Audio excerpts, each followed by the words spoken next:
Hey man, it's getting crazy out there in the Cleveland media, man. Anthony Lima sending wild shots at GBush online. GBush going back at it. Anthony Lima on 92.3 The Fan. Yo, this is crazy. I know when GBush goes live again, he's gonna address this whole thing, but this is getting wild.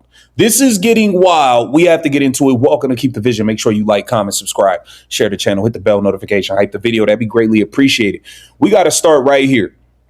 Anthony Lima took to social media and said, "I'm genuinely fascinated from which sports world Shedeur fans came from previously. They don't want insider reports. They can't handle honest assessments of his weaknesses. They physically threaten reporters. Now that he lost his first ever real QB competition, they don't even want us talking about him. There's like zero media literacy. Like, who is coordinating their marching orders right now? They know this isn't Boulder, right? Daddy doesn't get to ban reporters because they said something he didn't like. Could you imagine them trying this in a big market like New York or Philly?" Okay. Nobody saw this coming. Not the Cleveland media, not the national NFL analysts, and definitely not the people who spent the last year trying to bury Shedeur Sanders.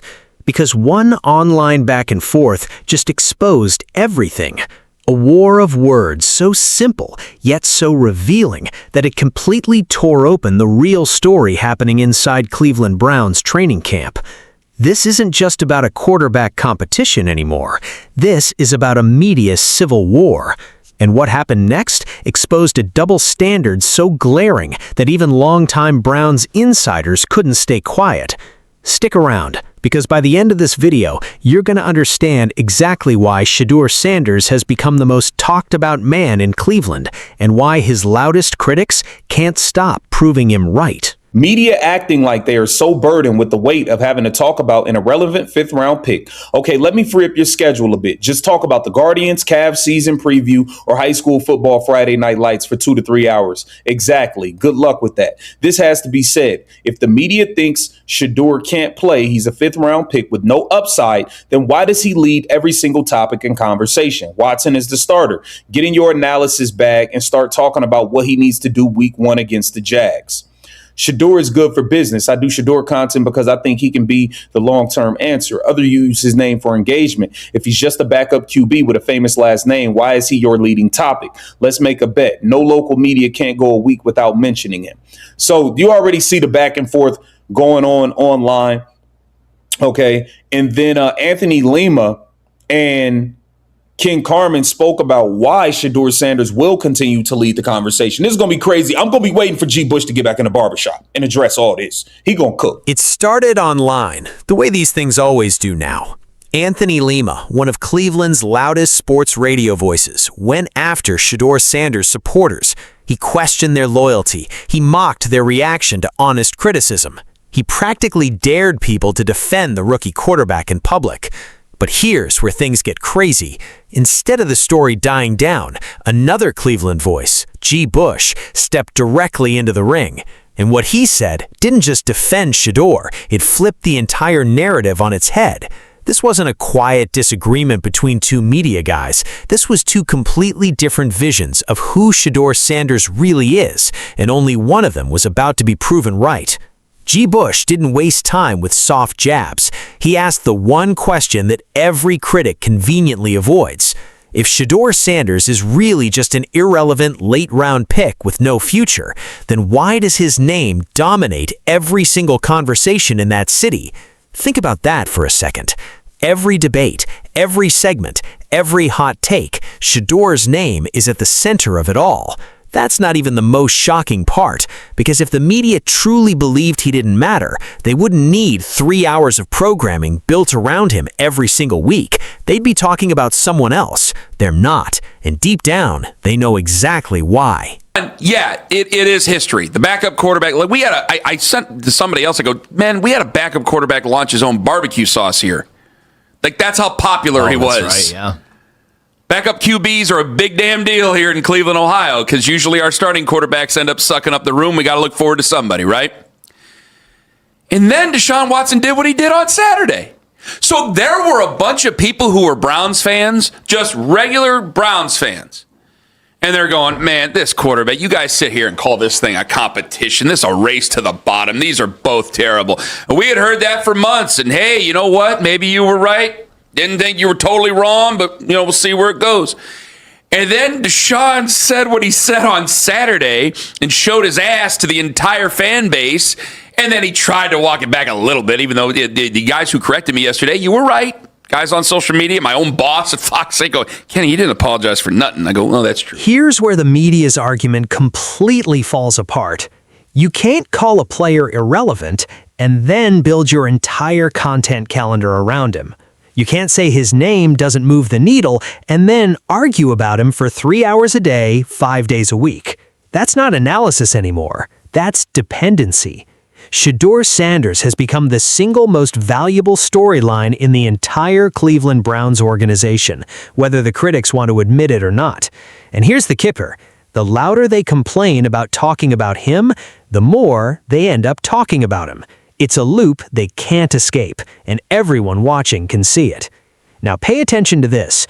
While Shedeur was getting picked apart for every single mistake, something else was happening in the background. The starting quarterback ahead of him stumbled badly in a public setting that fans wouldn't soon forget. And almost overnight, the entire tone in Cleveland shifted. Fans who once questioned Shedeur's readiness suddenly found themselves questioning everyone else instead. Because that's not even the most shocking part. It's that the same fans who criticized Shedeur the hardest are now the ones defending him the loudest. That's not a coincidence. That's a pattern. And patterns like this don't happen by accident. They happen because deep down, people knew who they should have believed in all along. It was more lighthearted. Well, it was. I mean, it was kind of funny to me. But are they going to be seeking him out? And honestly, is it up to him now to kind of get out of there? If I could say anything, we've only had passing waves and hellos, and he's been very nice. That's it. If I could say anything, go duck into the trainer's room. Because the guy ahead of you, I just wrote down. Let him implode? No Browns fan thinks that the guy ahead of you is going to do well. So who do we look forward to? So whether you're Kelly Holcomb, whether you're Brian Hoyer, whether you're Shedeur Sanders, we're going to look forward to you. And if you're on the sideline, have the earpiece in. This goes for both these guys. You didn't have the earpiece in last year? No. At times, already even in preseason games, there have been times where a headset's on, an earpiece is in, sometimes there's nothing on. Just don't even invite the conversation. I don't remember Just that. be fully engaged, be close to the coach at all times, and just be ready, because this could happen if you're Shedeur. Here's the part the outside world doesn't fully see. Shedeur Sanders isn't chasing headlines. He isn't chasing controversy. While grown men on the radio argue about who's even allowed to talk about him, Shedeur has stayed locked in, quiet, focused, preparing. Because at the end of the day, backup quarterbacks in Cleveland have a strange history of becoming the most talked about men in the entire city. And Shedeur Sanders isn't just living inside that tradition, he's rewriting it. Every rep in practice, every extra hour in the film room, every quiet moment away from the noise, that's where this story is actually being written. Not on social media and not on sports radio. Now here's where the story gets real. As a rookie, thrown into one of the toughest quarterback rooms in football, Shedeur still found ways to move the ball and put points on the board across his appearances last season. He showed flashes. He showed poise in moments most rookies crumble in. And every single analyst who wants to write him off conveniently skips over the fact that rookie quarterbacks, even the great ones, go through exactly this kind of trial by fire before they break out. Because the numbers tell a completely different story than the noise around them. You don't build the most engaged fan base reaction in the entire league around a player who has nothing to offer. You build it around a player everyone secretly believes is close to something special. And here's something else worth remembering. Every legendary quarterback story in this league has a rough rookie chapter buried in it somewhere. The doubt, the bad losses, the endless questions about whether he was ever the answer. Nobody remembers those rookie struggles once a quarterback finally breaks through. They only remember the breakthrough. So when critics point to a shaky rookie season as proof that Shedeur can't play, ask yourself this: are they judging the whole story Or are they judging one chapter and pretending it's the ending? Him and will attack online anybody who dare say anything negative about him. That changed on Saturday. That changed. They are full on now. Get this other guy out of here. Like you brought it up yesterday. I heard the promo too. They made it a promo yesterday when you said for the first time you think people are going to actively root against him. And I couldn't say you were wrong because I think they just want to move on from this. They don't think he's going to do very well, and they don't want anybody being tricked into making any bad decisions, meaning ownership, meaning Andrew Berry, anything. Like, I have no faith that he's going to do well. I don't think I can name a Browns fan who thinks that he's going to do well. Now, I bet as we get closer to September 13th, some people will come around and go, maybe we got a little bit of hope for this season and the other, but there's going to be very, very few, far fewer than there ever have been. And you got a backup quarterback there that is immensely popular outside of Cleveland. And while Cleveland fans might have... And what happened next left Browns fans absolutely stunned. Instead of turning further against Shedeur, momentum started shifting in the other direction. Fans who spent months calling the quarterback competition a lost cause started asking a very different question. What if the backup was never actually the problem? Social media exploded. Radio lines lit up. Callers who once doubted Shedeur suddenly found themselves defending him against critics they used to agree with just weeks earlier. This is what a shifting tide looks like in real time, and Cleveland is feeling every second of it. Even the most skeptical voices in that city are starting to admit something they never expected to say out loud. Maybe they were too quick to count him out. And it's not just the fans in the stands, it's the fans calling into these radio shows, it's the fans flooding comment sections, it's the fans who used to sit on the fence, watching quietly, waiting to see which way this story would break. They're not waiting anymore. They've picked a side, and more of them are picking Shedeur's side every single week this controversy stays alive. So now you have two Cleveland media voices, Anthony Lima and GBush, locked in a very public war over a rookie quarterback's future. One says he's irrelevant, the other says his relevance is undeniable, proven by the simple fact that they can't stop talking about him. Both can't be right, but only one side has the fans, the storylines, and the momentum building behind it right now, and that side belongs to Shedeur Sanders. This entire media war didn't damage him, it did the opposite. It cemented him as the single most important name in the Cleveland Browns organization, for better or worse, on the record and off it.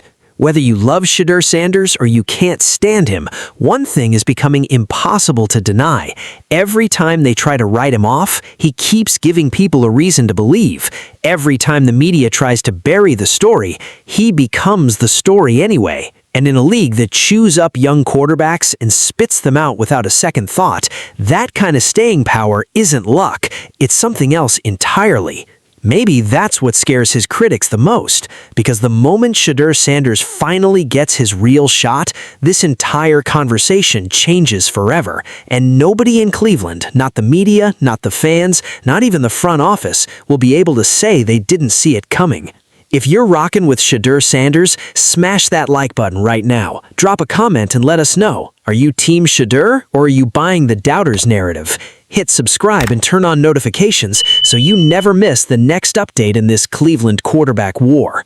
And share this video with a Browns fan who needs to see the real story.